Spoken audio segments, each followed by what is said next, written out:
السلام علیکم. This is lecture number 14 of class first year and subject is Urdu. کل ہم لوگوں نے ایک سبق سٹارٹ کیا تھا جس کا نام تھا سر سید احمد خان کے اخلاق و خصائل. ٹھیک ہے، اس کی جو ہاف ریڈنگ تھی وہ ہم نے کر لی تھی. آج ہم نے سیکنڈ لاسٹ پیراگراف سے اس کی ریڈنگ سٹارٹ کرنی ہے. کیا ہے کہ سر سید کو ہمیشہ اپنے کنبے کے ساتھ حد سے زیادہ لگاؤ رہا ہے. کنبہ ہوتا ہے خاندان، یعنی کہ انہیں اپنے خاندان سے بہت زیادہ محبت تھی. بھائی کی موت کا صدمہ ان کو 20 برس نہیں بھولا.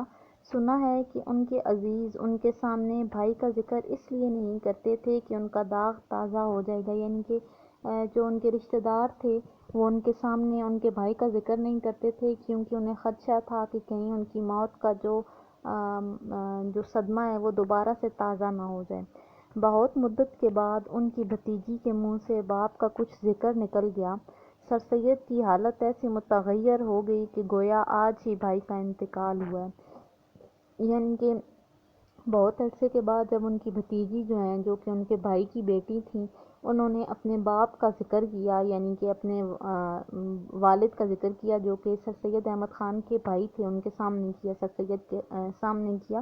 تو جو سر سید ہیں ان کی حالت ایسی متغیر ہو گئی، ایسی غیر ہو گئی کہ گویا آج ہی بھائی کا انتقال ہوا ہے. یعنی کہ ان کی حالت اس قدر خراب ہو گئی کہ ایسے لگتا تھا جیسے آج ہی ان کے بھائی کی موت ہوئی ہو، اور ان کا غم اتنا ہی تازہ ہے جتنا کہ ان کی موت کے وقت تازہ تھا. اپنی والدہ کے ساتھ جیسی ان کو وابستگی تھی ایسی بہت ہی کم سنی گئی ہے، اور جیسی کہ وہ جوانی میں اطاعت و فرمانبرداری کرتے تھے اور ان کے غصے اور خفگی کو برداشت کرتے تھے، اس طرح بچے بھی اپنے ماں باپ کا کہا نہیں مانتے. یعنی کہ اپنی جو والدہ ہیں ان کے ساتھ انہیں بہت زیادہ وابستگی، مطلب محبت تھی ان کے ساتھ، وہ بہت زیادہ اٹیچ تھے کہ وہ بہت مطلب عام سننے میں بہت کم سنی گئی ہے کہ اتنی کسی کو کسی سے اپنی والدہ سے اس قدر محبت ہو. اور وہ جوانی میں بھی اپنی والدہ کی اطاعت و فرمانبرداری اس طرح کرتے تھے جس طرح چھوٹے بچے کرتے ہیں. یعنی کہ جوانی میں یوں ہوتا ہے کہ عموماً جو اولاد ہوتی ہے وہ اپنے ماں باپ کی خفگی اور غصے کو برداشت نہیں کرتی اور کچھ جواب دے جاتی ہے. تو سر سید احمد خان کو ایسی محبت تھی کہ وہ جب جوانی میں بھی اگر ان کی ماں ان سے غصے میں بات کر لیتی تھیں یا انہیں ڈانٹ دیتی تھیں تو وہ اسی طرح سن لیتے تھے جس طرح کوئی چھوٹا بچہ اپنے والدین کے ڈانٹنے پر یا غصہ کرنے پہ خاموش ہو جاتا ہے. اس طرح بچے بھی اپنے ماں باپ کا کہا نہیں مانتے تھے. اپنے وطن کے ساتھ ہر شخص کو عموماً الفت و موانست ہوتی ہے. الفت و موانست کا مطلب ہوتا ہے انس ہونا، پیار ہونا یا محبت ہونا. ٹھیک ہے، اور الفت ہوتی ہے محبت. مگر سر سید کی محبت اپنے وطن کے ساتھ عجیب طرح کی تھی. گو بظاہر سر سید نے دلی ہمیشہ کے لیے چھوڑ دی تھی. ان کے آرٹیکلوں یا اسپیچوں میں اور لیکچروں میں یا پرائیویٹ خطوں میں جہاں کہیں دلی کا ذکر آ گیا ان کا دل امڑے بغیر نہیں رہا. یعنی کہ آرٹیکل ہوتے ہیں مضامین، اسپیچیں ہوتی ہیں تقریریں، اور جہاں کہیں بھی آرٹیکلز میں یا اسپیچ میں یا لیکچرز میں کہیں بھی دلی کا ذکر آتا تھا تو ان کا دل جو ہے وہ بھر آتا تھا. اگر غور کر کے دیکھا جائے تو سر سید کے دل میں قوم کی بھلائی کا خیال اور قومی ہمدردی کا جوش زیادہ تر دلی ہی کی تباہی اور بربادی نے پیدا کیا. یعنی کہ ان کے دل میں اگر اپنے وطن کے لوگوں کے لیے کچھ کرنے کا جذبہ پیدا ہوا تھا تو وہ بھی محض اسی وجہ سے پیدا ہوا کیونکہ انہوں نے دلی کی بربادی کو اپنی آنکھوں سے دیکھا تھا، اور وہ اپنے ہم وطنوں سے یعنی کہ اپنے قوم کے لوگوں سے، مسلمانوں سے بھی اسی قدر محبت کرتے تھے. تو جب انہوں نے دیکھا کہ جو ان کا شہر ہے دلی وہ بھی تباہی کے دہانے پہ آ پہنچا ہے تو انہوں نے پھر سوچا کہ انہیں اپنی قوم کو بچانے کے لیے اسی طرح کچھ کرنا چاہیے، کیونکہ انہیں جس طرح اپنے وطن دلی سے محبت تھی اسی طرح انہیں اپنی قوم سے بھی محبت تھی. ٹھیک ہے، اب یہ جو سبق ہے آپ کا سر سید کے عادات و خصائل، یہ ساری باتیں جو بتا رہے ہیں وہ سبق کے مصنف ہیں، رائٹر ہیں جو کہ مولانا الطاف حسین حالی ہیں، اور وہ ان کے دوست بھی تھے. ٹھیک ہے، تو مولانا الطاف حسین حالی سر سید کے اخلاق اور عادات کے بارے میں بتاتے ہوئے کہہ رہے ہیں کہ جو سر سید تھے، اگر ہم شروع سے سٹارٹ کریں، مطلب آپ نے اگر خلاصہ لکھنا ہے تو آپ کس طرح اسے لکھیں گے کہ پہلے آپ لکھیں گے پہلا جو پیراگراف ہے دوستوں اور مہمانوں والا، پھر ظرافت والا لکھیں گے، پھر خطوں کا جواب لکھیں گے، پھر محنت اور جفاکشی لکھیں گے اس کے بارے میں، پھر آپ ان کا اپنے کنبے کے ساتھ لگاؤ لکھیں گے، ٹھیک ہے۔ اس کے بعد آگے کیا ہے کہ سر سید جیسے ذکی الحس آدمی کے لیے یہ انقلاب ایک تازیانہ تھا۔ ذکی الحس ہوتا ہے بہت حساس، ٹھیک ہے، یہ انقلاب ایک تازیانہ تھا۔ تازیانہ کا مطلب ہوتا ہے کوڑا، یعنی کہ جو سر سید تھے وہ بہت زیادہ حساس انسان تھے، اور جب دلی میں جو بھی انقلاب آیا یا جو بھی تبدیلیاں آئیں ان کے لیے وہ انقلاب، وہ تبدیلیاں ایک بہت زیادہ اذیت ناک تھیں، ٹھیک ہے، ایک کوڑا تھا، آپ یہ کہہ سکتے ہیں کہ ان کے لیے وہ جو تبدیلیاں تھیں وہ بہت زیادہ اذیت ناک تھیں۔ دلی کا سناٹا دیکھ کر ایسی چوٹ ان کے دل پر لگی جو رفتہ رفتہ اور آخر کار ناسور بن گئی، یعنی کہ جب وہاں پہ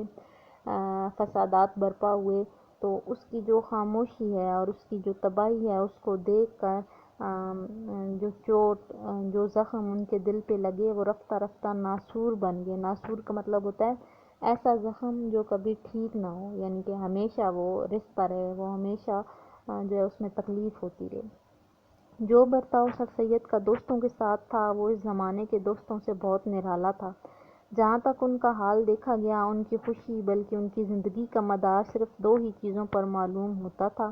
کام اور دوستوں کی ملاقات سے ان کو شاید ہی کبھی ایسی خوشی ہوتی ہو جیسی اپنے خالص اور مخلص دوستوں سے مل کر ہوتی تھی۔ وہ فی الواقعہ دوستوں کو زندگی کا ایک عنصر سمجھتے تھے، ٹھیک ہے۔ اب یہاں پہ الطاف حسین علی نے جو ہے وہ ان کی زندگی کے ایک اور پہلو کے بارے میں بتایا، اور وہ بتاتے ہیں کہ جو سر سید کا اپنے دوستوں کے ساتھ رویہ یا برتاؤ تھا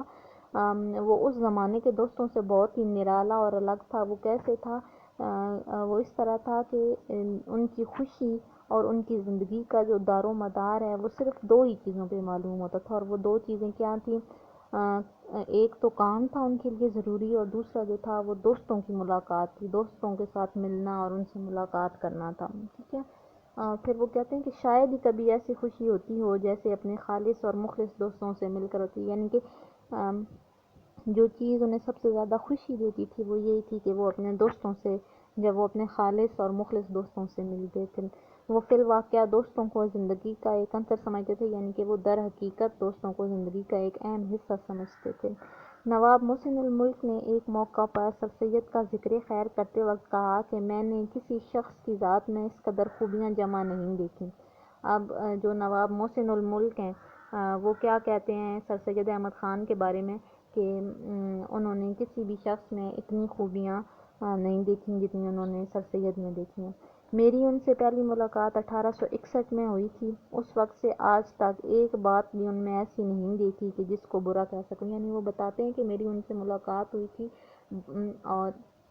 اس وقت سے آج تک انہیں ان میں کوئی بھی ایسی بات نظر نہیں آئی جو جسے وہ کہہ سکیں کہ یہ بری عادت تھی یا یہ بری بات تھی۔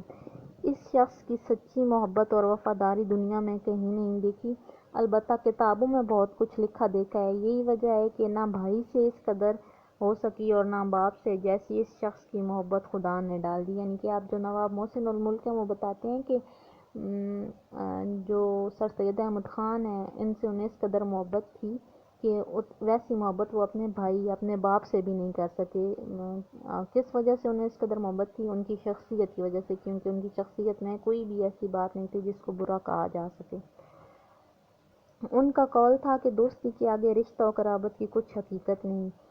رشتہ و قرابت مطلب قریبی رشتہ داروں کی بھی کوئی حقیقت نہیں۔ اس جبلی مہر و محبت کا متقاضا تھا کہ وہ اپنے رفیقوں اور نوکروں اور لنگے بندوں کو تابع مقدور عمر اپنے ساتھ نبھانا چاہتے تھے، ٹھیک ہے۔ جبلی ہوتا ہے فطری، مقتضا ہوتا ہے تقاضا، ٹھیک ہے۔ اس جبلی مہر و محبت کا مقتضا تھا کہ وہ اپنے رفیقوں ہوتے ہیں دوستوں اور لنگے بندوں کو تابع مقدور جہاں تک ہو سکے اپنے ساتھ نبھانا چاہتے تھے۔ جس شخص کے قدم ان کے ہاں جم گئے پھر نہ وہ اس کو اپنے پاس سے جدا کرنا چاہتے تھے اور نہ ان سے جدا ہونا چاہتا تھا، یعنی کہ جب وہ کسی کے ساتھ اس قسم کا کوئی تعلق بنا لیتے تھے دوستی کا تو پھر نہ وہ شخص آپ سے دور جانا چاہتا تھا اور نہ ہی آپ اس سے جدا ہونا چاہتے تھے۔ اول تو وہ کسی کی شکایت سنتے نہ تھے اگر کوئی کسی ملازم کی شکایت کرتا تھا تو ان پر کچھ اثر نہ ہوتا تھا، یعنی کہ اپنے ملازموں کے ساتھ بھی ان کا رویہ جو ہے وہ بہت ہی زیادہ وہ اپنے ملازموں کے ساتھ بھی شفیق تھے، ٹھیک ہے، شفقت کا رویہ اپناتے تھے۔ ان کے قدیم ملازم کی لوگوں نے ان سے بارہا شکایت کی، مگر پھر بھی وہ ان سے کسی طرح سے ان کے دل سے نہ اترا، ہمیشہ ان کا معتمد علیہ اور سفر و حضر میں ان کے ہمراہ رہا اور آخر انہی کی رفاقت میں مر گیا، یعنی کہ وہ ہمیشہ ان کا ساتھی رہا، سفر و حضر میں بھی ان کے ہمراہ رہا، یعنی کہ اگر کہیں آپ سفر پہ جاتے تو بھی وہ آپ کے ساتھ رہتا تھا، اور آخر کار ان کی رفاقت میں، یعنی کہ انہی کے ساتھ انہی کی گھر میں ہی وہ مر گیا۔ اب یہاں پہ بتایا گیا ہے کہ وہ اپنے نوکروں سے بھی اس قدر محبت رکھتے تھے کہ اگر کوئی ان کے ملازموں کی بھی شکایت کر دیتا تھا تو آپ اس شکایت پر کان نہیں دھرتے تھے اور اپنے نوکروں کے ساتھ ویسا ہی رویہ رکھتے تھے، ٹھیک ہے۔ نیکسٹ یہ جو یہ ریڈنگ رہ گئی ہے یہ ہم نیکسٹ ڈے انشاءاللہ کل کریں گے۔